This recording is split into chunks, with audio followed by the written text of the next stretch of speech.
नमस्कार दोस्तों, आपका स्वागत है हमारे YouTube चैनल अनिश बाबू 201 में। आज हम आपको कक्षा 10 हिंदी तृतीय पाठ वीर वीरेण पूज्यते, वीर के द्वारा वीर पूजा जाता है, का हिंदी अनुवाद कराएंगे। वीडियो को अंत तक अवश्य देखें। तो देखिए, इसमें कहानी बताई गई है कि एक राजा है, वो अपने सैन्य शिविर मतलब सेना को लेकर किसी मैदान में शिविर लगाए हुए हैं। शिविर मतलब तंबू लगाकर युद्ध अभ्यास कर रहे हैं और वहां पर बैठे हुए हैं। उस स्थान का वर्णन किया गया है। देखिए, हम नोटिस के माध्यम से आपको पूरे पाठ का हिंदी में अनुवाद बताएंगे। देखिए, हमने लाइन बाय लाइन लिखा हुआ है, जिससे आपको आसानी होगी पढ़ने में। स्थानम अलछिन्द्रस्य सैन्य शिविरम, अलछिन्द्रः अभीक च आसीनो वर्तते। स्थान, यह ब्लैक पेन से लिखा हुआ है, वो संस्कृत है, और जो नीले या लाल या ग्रीन से लिखा हुआ है वो हमारा हिंदी है, अनुवाद है। तो स्थान सिकंदर का सैनिक शिविर, सिकंदर और अभीक बैठे हैं। सिकंदर का सैनिक शिविर लगा हुआ है और सिकंदर और अभीक बैठे हुए हैं। बंदिनम पुरराज अग्रे कृता एकतः प्रविशत यवम सेनापति। बंदी पुरराज को आगे करके एक ओर से यवन सेनापति प्रवेश करता है। जो पुरराज थे, वीर थे, भारतीय वीर थे, उन्हें बंदी बनाकर सेनापति उन्हें आगे कर राजा के सामने प्रवेश कराता है। उसी के बाद सेनापति विजयंता सम्राट, सेनापति ने राजा के सामने जाते हुए कहा कि सेनापति सम्राट की जय हो। सेनापति ने कहा, सम्राट की जय हो। पुरराज एस भारत वीरो अप यवन राजम अभिवाद दियता। देखो, पुरराज ने क्या कहा। पुरराज, यह भारत वीर भी यवन राज का अभिवादन करता है।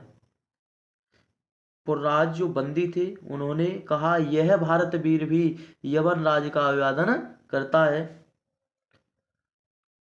तो अलछिन्द्र, पुरराज के बाद अलछिन्द्र सापेक्षम अहो बंद नगत है अप आत्मा वीरो इत मन से पुरराज। अलछिन्द्र मतलब राजा। राजा ने कहा, सिकंदर ने कहा आक्षेप सहित, अरे पुरराज, बंधन में भी पड़े हुए भी अपने को वीर मानते हो? कि आप बंधन में पड़े हुए हो फिर भी अपने आप को वीर मानते हो? तो देखिए क्या जवाब दिया पुरराज ने। पुरराज यवनराज सिंहस्तु सिंह एवं बने या भवतु पिंजरे बा। पुरराज ने कहा, हे यवनराज, सिंह तो सिंह ही है, वन में हो या अथवा पिंजरे में। हे यवनराज, शेर तो हमेशा शेर ही रहेगा, चाहे वह वन में हो या पिंजरे में हो। अलछिन्द्र, अलछिन्द्र है पंजस्त सिंह न किमापि पराक्रमते, किमापि पराक्रमते। सिकंदर ने कहा, किंतु पिंजरे में पड़ा हुआ सिंह, शेर कुछ भी पराक्रम नहीं कर सकता है। जैसे वो तो बंदी है, वो पराक्रम क्या करेगा, उछल कूद क्या करेगा उसमें। तो पुरराज पराक्रमते यदि अवसर लभन्ते। पुरराज ने कहा पराक्रम करता है यदि उसे अवसर मिले तो। कि पिंजरा वाला शेर भी पराक्रम करता है यदि उसे अवसर मिले तो, वो भी अपने हाथ पैर चलाने लगेगा। अव्यराज सम्राट वाचाल एस हंतव्य है। अव्यराज ने कहा कि सम्राट, हे राजा, यह वाचाल मार डालने के योग्य है।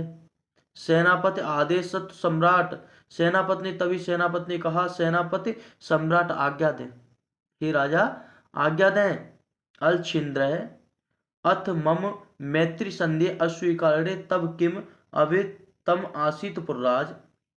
सिकंदर ने क्या कहा? सिकंदर ने कहा, हे पुर्राज, मेरी मित्रता, मेरी मैत्री मतलब मित्रता, संधि मतलब समझौते के अस्वीकार करने में तुम्हारी क्या इच्छा थी? मेरी मित्रता की संधि को अस्वीकार करने में तुम्हारी क्या इच्छा थी? मतलब मेरी मित्रता की संधि मैंने समझौता भेजा था, वो तुमने अस्वीकार क्यों कर दिया, स्वीकार क्यों नहीं किया? पुर्राज स्वराजस्य रक्षा राष्ट्रद्रोहाच्च मुक्त। पुर्राज ने क्या जवाब दिया कि पुर्राज ने कहा, अपने राज्य की रक्षा और राष्ट्रद्रोह से मुक्ति, अपने राष्ट्र की रक्षा और राष्ट्रद्रोह से मुक्ति के लिए मैंने तो आपकी मित्रता संधि को अस्वीकार कर दिया।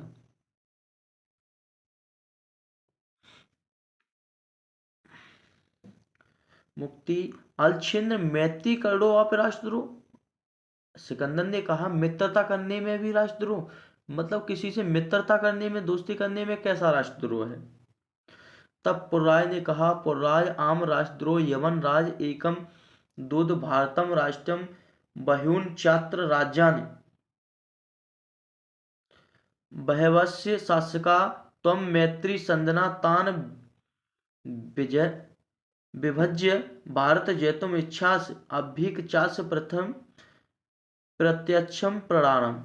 मतलब पुर्राज ने कहा, आम राष्ट्रद्रोह, हे राष्ट्र, हाँ राष्ट्रद्रोह, यवनराज, यह भारत एक राष्ट्र है, यह भारत एक राष्ट्र है, यहाँ बहुत से राज्य हैं और बहुत से शासक हैं। तुम मैत्री संधि से मतलब तुम मित्रता की संधि से उन्हें विभाजित करके भारत को जीतना चाहते हो। तुम मतलब एक राजा से मित्रता करोगे, फिर दूसरे से मित्रता, इसी प्रकार से एक एक से राजा से मित्रता करके उसे भारत को जीतना चाहते हो विखंडन करके। और अब भी किसका प्रत्यक्ष परिणाम है? अब भी किसका प्रत्यक्ष परिणाम है? इसके बाद अलछिंद्र ने कहा, अलछिंद्र, भारत एकम राष्ट्रम यत तव वचनम वृद्धम यह तावत राजान जनाच परस्पर दुर्हंत। अलछिंद्र ने कहा तो सिकंदर ने क्या कहा? देखिए कि भारत एक राष्ट्र है, तुम्हारा यह कथन गलत है। यहाँ राजा और प्रजा परस्पर द्वेष करते हैं, मतलब एक दूसरे से द्वेष करते हैं, जलते हैं एक दूसरे से। पुर्राज ने तब क्या जवाब दिया? ततः सर्वस्य अस्माकम आंतरिक विषय बाहर सकते तत्र हस्तक्षेप असह्य यवन राज पृथक धर्मा पृथक भूषा प्रथा भाषा भूषा अपवयम सर्वे भारतीय विशालम अस्माकम राष्ट्रम। पुर्राज ने जवाब दिया कि पुर्राज, वह सब हमारा आंतरिक मामला है, हे राजा, वह सब हमारा अस्माकम आंतरिक विषय, वह सब हमारा आंतरिक विषय है, आंतरिक मामला है। इसमें हे यमनराज, उसमें बाह्य शक्ति का हस्तक्षेप सहन किए जाने योग्य नहीं है। मतलब बाहरी शक्ति आकर उसमें हस्तक्षेप करे तो वह सहन किए जाने योग्य नहीं है। अलग धर्म, अलग भाषा, अलग वेशभूषा होने पर भी हम सब भारतीय हैं, हमारा राष्ट्र विशाल है, ऐसा पुर्राज ने जवाब दिया। आगे वीडियो देखने के लिए चैनल को सब्सक्राइब करें। धन्यवाद।